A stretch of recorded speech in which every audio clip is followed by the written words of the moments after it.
Stars ಅಂಟು people's leader. ಇದು ಬರೀ ಸಿನಿಮಾ ಸ್ಕ್ರಿಪ್ಟ್ ಅಲ್ಲ, ರಿಯಲ್ ಲೈಫ್ ಥ್ರಿಲ್ಲರ್.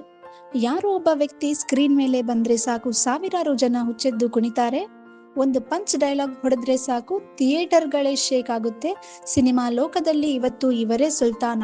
ಆದ್ರೆ ಇವತ್ತು ನಾವು ಮಾತಾಡುತ್ತಿರೋದು ಅವರ ಸಿನಿಮಾ ಬಗ್ಗೆ ಅಲ್ಲ, ಬಣ್ಣದ ಲೋಕದ ಪೀಕ್ ನಲ್ಲಿ ಇರುವಾಗಲೇ ಕೋಟಿ ಕೋಟಿ ಹಣ ಹೆಸರನ್ನು ಬಿಟ್ಟು ಜನರ ಸೇವೆಗಾಗಿ ರಾಜಕೀಯದ ಕೆಸರಗದ್ದಿಗೆ ಧುಮುಕಿರೋ ದಳಪತಿ ವಿಜಯ್ ಅವರ ಜೀವನ ಚರಿತ್ರೆ ಬಗ್ಗೆ.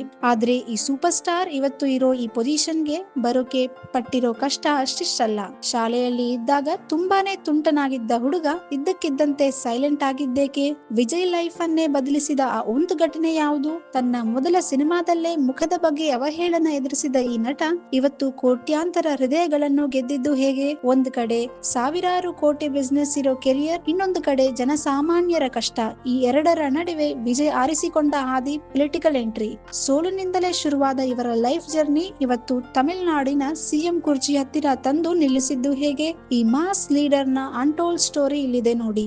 ವಿಜಯ್ ಎಂಬ ಮಾಸ್ ಐಕಾನ್ 1974ರಲ್ಲಿ ಜನಿಸಿದ ವಿಜಯ್ ಇಂದು ತಮಿಳುನಾಡಿನ ರಾಜಕೀಯದ ಬಿಗ್ ಗೇಮ್ ಚೇಂಜರ್. ಸೋಲಿನಿಂದಲೇ ಶುರುವಾದ ಜರ್ನಿ 1992ರಲ್ಲಿ ತಂದೆಯ ನಿರ್ದೇಶಿಸಿದ ನಾಲಾಯ ತೀರ್ಪು ಸಿನಿಮಾ ಫ್ಲಾಪ್ ಆದಾಗ ವಿಜಯ್ ಎದುರಿಸಿದ ಟೀಕೆಗಳು ಅಷ್ಟಿಷ್ಟಲ್ಲ. ಟಿವಿಕೆಗೆ ಎಂಬ ಹೊಸ ಕ್ರಾಂತಿ. 2024ರಲ್ಲಿ ತಮಿಳಿಗ ವೆಟ್ರಿ ಕಳಗಂ ಪಕ್ಷ ಸ್ಥಾಪನೆ. ಈಗ 2026ರಲ್ಲಿ ತಮಿಳುನಾಡು ಅಸೆಂಬ್ಲಿಯಲ್ಲಿ ರಿಯಲ್ ಕಿಂಗ್.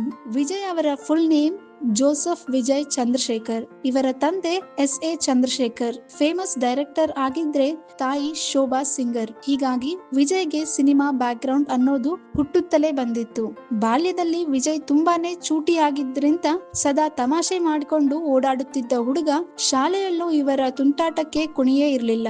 ಆದ್ರೆ ವಿಜಯ್ ಲೈಫ್ನಲ್ಲಿ ಆ ಒಂದು ಘಟನೆ ನಡೆದಾಗ ಇಡೀ ಪ್ರಪಂಚವೇ ನಿಂತು ಹೋದಂತೆ ಆಯ್ತು. ಅದು ವಿಜಯ್ ಅವರ ಮುದ್ದಿನ ತಂಗಿ ವಿದ್ಯಾಲತಾ ಸಾವು. ಕೇವಲ 2 ವರ್ಷದವಳಿದ್ದಾಗ ತಂಗಿ ಸಾವಿನ್ನು ಅಪ್ಪಿದ್ದು ವಿಜಯ್ ಮೇಲೆ ತುಂಬಾನೇ ಇಂಪ್ಯಾಕ್ಟ್ ಮಾಡಿತು. ಸದಾ ಆಟವಾಡುತ್ತಿದ್ದ ಹುಡುಗ ಇದ್ದಕ್ಕಿದ್ದಂತೆ ಮೌನಿಯಾದ್ರು. ಯಾರ ಜೊತೆಗೂ ಹೆಚ್ಚಾಗಿ ಮಾತಾಡಿರ್ಲಿಲ್ಲ. ಈ ಬದಲಾವಣೆಯನ್ನು ವಿಜಯ್ ಅವರನ್ನು ಇವತ್ತು ಒಬ್ಬ ಸೀರಿಯಸ್ ಮತ್ತು ಮೆಚ್ಯೂರ್ ಲೀಡರ್ ಆಗಿ ರೂಪಿಸಿದೆ. ವಿದ್ಯಾಭ್ಯಾಸದ ವಿಚಾರಕ್ಕೆ ಬಂದ್ರೆ ವಿಜಯ್ ಚೆನ್ನೈನ ವಿರುಗಂಬಕ್ಕಿನಲ್ಲಿ ಸ್ಕೂಲಿಂಗ್ ಮುಗಿಸಿ ಲೋಯಲಾ ಕಾಲೇಜಿನಲ್ಲಿ ವಿಜುವಲ್ ಕಮ್ಯುನಿಕೇಶನ್ ಸೇರಿಸಿಕೊಂಡ್ರು. ಆದ್ರೆ ಆಕ್ಟಿಂಗ್ ಕ್ರೇಜ್ ಇವರನ್ನು ಅರ್ಧಕ್ಕೆ ಕಾಲೇಜ್ ಬಿಡುವಂತೆ ಮಾಡಿತು. 1992ರಲ್ಲಿ ತಂದೆಯ ನಿರ್ದೇಶಿಸಿದ ನಾಲಾಯ ತೀರ್ಪು ಸಿನಿಮಾ ಮೂಲಕ ಹೀರೋ ಆಗಿ ಎಂಟ್ರಿ ಕೊಟ್ಟಾಗ ವಿಜಯ್ಗೆ ಸಿಕ್ಕಿದ್ದು ಅವಮಾನ ಮಾತ್ರ. ಒಂದು ಮ್ಯಾಗಝೀನ್ ಇವರ ಫೋಟೋ ಹಾಕಿ ಮುಖದಲ್ಲಿ ಗ್ಲಾಮರ್ ಇಲ್ಲ, ನಟನಾಗೋಕೆ ಅರ್ಹತೆ ಇಲ್ಲ ಅಂತ ಬರ್ದಿತ್ತು. ಆ ಮಾತು ವಿಜಯ್ಗೆ ಬೆಂಕಿಯಂತೆ ಚುಚ್ಚಿತ್ತು. ಆದ್ರೆ ವಿಜಯ್ ಕುಗ್ಗಿ ಹೋಗ್ಲಿಲ್ಲ. 1996ರಲ್ಲಿ ಪೂರ್ವ ಉಂಕಾಗ ಸಿನಿಮಾ ಇವರನ್ನು ಸಕ್ಸಸ್ ಹಾದಿಗೆ ತಂದು ನಿಲ್ಲಿಸಿತ್ತು. ಅಲ್ಲಿಂದ ಶುರುವಾದ ಈ ಓಟಕ್ಕೆ ಎದುರೇ ಇರ್ಲಿಲ್ಲ. ವಿಜಯ್ ಲೈಫ್ ನಲ್ಲಿ ಮದುವೆ ಸ್ಟೋರಿ ಕೂಡ ತುಂಬಾನೇ ಇಂಟ್ರೆಸ್ಟಿಂಗ್ ಆಗಿದೆ. ಇವರ ಫ್ಯಾನ್ ಆಗಿದ್ದ ಸಂಗೀತ ಎಂಬವರನ್ನ ವಿಜಯ್ ಪ್ರೀತಿಸಿ ಮದುವೆಯಾದ್ರು. ಈ ಜೋಡಿಗೆ ಜೆಸನ್ ಸಂಜಯ್ ಮತ್ತು ದಿವ್ಯಾ ಶಾಶಾ ಎಂಬ ಇಬ್ಬರು ಮಕ್ಕಳಿದ್ದಾರೆ. ವಿಜಯ್ ಲೈಫ್ ಸ್ಟೋರಿ ನೋಡಿದ್ರೆ ನಮ್ಗೆ ಒಂದು ವಿಷಯ ಕ್ಲಿಯರ್ ಆಗುತ್ತೆ. ಅದೇನಂದ್ರೆ ಧೈರ್ಯ ಇರೋನಿಗೆ ಸೋಲು ಕೂಡ ಗೆಲುವಿನ ಮೆಟ್ಟಿಲು. ವಿಜಯ್ ಅವರ ತಂದೆ ಎಸ್.ಎ. ಚಂದ್ರಶೇಖರ್ ಫೇಮಸ್ ಡೈರೆಕ್ಟರ್ ಆಗಿದ್ರು. ವಿಜಯ್ ಅವರಿಗೆ ಎಂಟ್ರಿ ಈಸಿ ಇರ್ಲಿಲ್ಲ. ಮೊದಲೇ ಸಿನಿಮಾ ಬಂದಾಗ ಜನ ಅವರ ಲುಕ್ಸ್ ಮತ್ತು ಆಕ್ಟಿಂಗ್ ಬಗ್ಗೆ ಬಹಳ ಕೆಟ್ಟದಾಗಿ ಕಮೆಂಟ್ ಮಾಡಿದ್ರು. ಆದ್ರೆ ವಿಜಯ್ ಧೃತಿಗೆಡಲಿಲ್ಲ.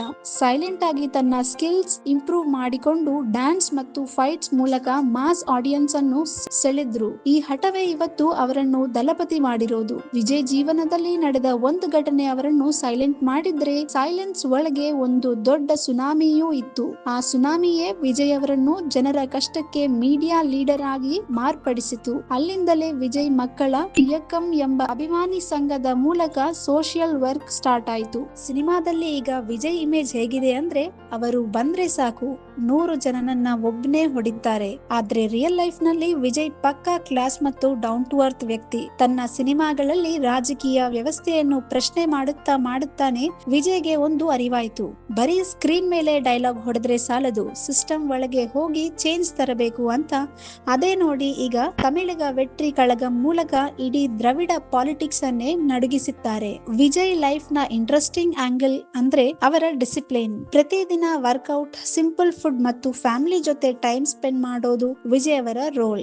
ಇಷ್ಟೊಂದು ಫೇಮಸ್ ಇದ್ರೂ ವಿಜಯ್ ಇವತ್ತಿಗೂ ಅಹಂಕಾರ ತೋರಿಸಲಿಲ್ಲ. ಇದೇ ಕಾರಣಕ್ಕೆ ತಮಿಳುನಾಡಿನ ಪ್ರತಿಯೊಂದು ಮನೆಯಲ್ಲೂ ಅವರ ಮಗನಂತೆ ಅಣ್ಣನಂತೆ ಕಾಣುತ್ತಾರೆ. ಈ ಎಮೋಷನಲ್ ಕನೆಕ್ಷನ್ ಇದೆಯಲ್ಲ, ಅದೇ ನೋಡಿ ಈಗ ವೋಟ್ ಆಗಿ ಕನ್ವರ್ಟ್ ಆಗ್ತಿರೋದು. ವಿಜಯ್ ರಾಜಕೀಯಕ್ಕೆ ಎಂಟ್ರಿ ಕೊಟ್ಟಾಗ ಎಲ್ಲರೂ ಅನ್ಕೊಂಡಿದ್ರು ಇದು ಜಸ್ಟ್ ಸಿನಿಮಾ ಪ್ರಚಾರ ಅಂತ. ಆದ್ರೆ ಯಾವಾಗ ವಿಜಯ್ ಕೋಟಿ ಕೋಟಿ ಸಂಭಾವನೆ ಸಿಗೋ ಸಿನಿಮಾಗಳನ್ನೇ ಬಿಟ್ಟು ಇನ್ ಮುಂದೆ ಸಿನಿಮಾ ಮಾಡಲ್ಲ ಅಂತ ಅನೌನ್ಸ್ ಮಾಡಿದ್ರು, ಇಡೀ ಇಂಡಿಯಾ ಬೆಚ್ಚಿ ಬಿದ್ದಿ ಹೋಯ್ತು. ತನ್ನ ಕೆರಿಯರ್ ನ ಪೀಕ್ ಟೈಮಿನಲ್ಲಿ ರಿಟೈರ್ಮೆಂಟ್ ಘೋಷಿಸೋಕೆ ದೊಡ್ಡ ಗುಂಡಿಗೆ ಬೇಕು. ವಿಜಯ್ ಅದನ್ನ ಮಾಡಿ ತೋರಿಸಿದ್ದಾರೆ. ಇದು ಬರೀ ಸಿನಿಮಾಗಿರಿ ಅಲ್ಲ, ಇದು ಪಕ್ಕಾ ಪೊಲಿಟಿಕಲ್ ಕ್ರಾಂತಿ. ವಿಜಯ್ ಅವರ ಜೀವನದಲ್ಲಿ ಅವರ ಅಭಿಮಾನಿಗಳೇ ಅವರ ದೊಡ್ಡ ಶಕ್ತಿ. ಇವತ್ತು ರಾಯಪುರಂನಲ್ಲಿ ಆಟೋ ಚಾಲಕ ಗೆದ್ದಿರಲಿ ಅಥವಾ ಕಾರು ಚಾಲಕನ ಮಗ ಶಾಸಕನಾಗಿರಲಿ, ಇದರ ಹಿಂದೆ ಇರೋದು ವಿಜಯ್ ಅವರ ಜನಸಾಮಾನ್ಯರ ಸಿದ್ಧತೆ. ಎಂಜಿಆರ್ ನಂತರ ತಮಿಳುನಾಡಿನ ಜನ ಒಬ್ಬ ನಟನ ಈ ಮಟ್ಟಕ್ಕೆ ಆರಾಧಿಸುತ್ತಿರೋದು ಅಂದ್ರೆ ಅದು ವಿಜಯ್ ಮಾತ್ರ. ಇವರ ಲೈಫ್ ಜರ್ನಿ ಪ್ರತಿಯೊಬ್ಬರಿಗೆ ಇನ್ಸ್ಪಿರೇಷನ್. ಸೋಲಿನ ಟೀಕೆಗಳಿಂದ ಶುರುವಾಗಿ ಇವತ್ತು ಒಂದು ರಾಜ್ಯದ ಭವಿಷ್ಯವನ್ನೇ ನಿರ್ದೇಶಿಸುವ ಲೆವೆಲ್ಗೆ ಬೆಳೆದಿರೋದು ಅಂದ್ರೆ ಅದು ಸಾಧಾರಣ ಮಾತಲ್ಲ. ಒಟ್ಟಾರೆಯಾಗಿ ಹೇಳೋದಾದ್ರೆ ವಿಜಯ್ ಕೇವಲ ಒಬ್ಬ ಆಕ್ಟರ್ ಅಲ್ಲ, ಅವರು ಒಂದು ಎಮೋಷನ್. 2026ರ ಚುನಾವಣೆ ವಿಜಯ್ ಅವರ ಲೈಫ್ ನ ಅತಿ ದೊಡ್ಡ ರಿಯಾಲಿಟಿ ಟೆಸ್ಟ್. ಇಲ್ಲಿ ಸ್ಕ್ರಿಪ್ಟ್ ಬರೆಯೋದು ಡೈರೆಕ್ಟರ್ ಅಲ್ಲ, ಜನಸಾಮಾನ್ಯರು. ವಿಜಯ್ ಅವರ ಈ ಜೀವನ ಚರಿತ್ರೆ ಮುಂದಿನ ದಿನಗಳಲ್ಲಿ ಇತಿಹಾಸದ ಪುಟಗಳಲ್ಲಿ ಹೇಗೆ ದಾಖಲಾಗುತ್ತೆ ಅನ್ನೋದು ಈಗಿರೋ ಕುತೂಹಲ. ಬಣ್ಣದ ಲೋಕದಿಂದ ಬಂದ ಈ ಬಿಳಿ ಕುದುರೆಯ ಪಯಣ ಈಗ ಪೊಲಿಟಿಕಲ್ ರೆಡ್ ಕಾರ್ಪೆಟ್ ಮೇಲೆ ಸಾಕ್ತಿದೆ. If you like this video, ಬೇಗ ಲೈಕ್ ಮಾಡಿ, ಕಾಮೆಂಟ್ ಮಾಡಿ, ಶೇರ್ ಮಾಡಿ ಹಾಗೂ ಯೋಯೋ ಟಿವಿ ಕನ್ನಡವನ್ನು ಸಬ್ಸ್ಕ್ರೈಬ್ ಮಾಡಿ.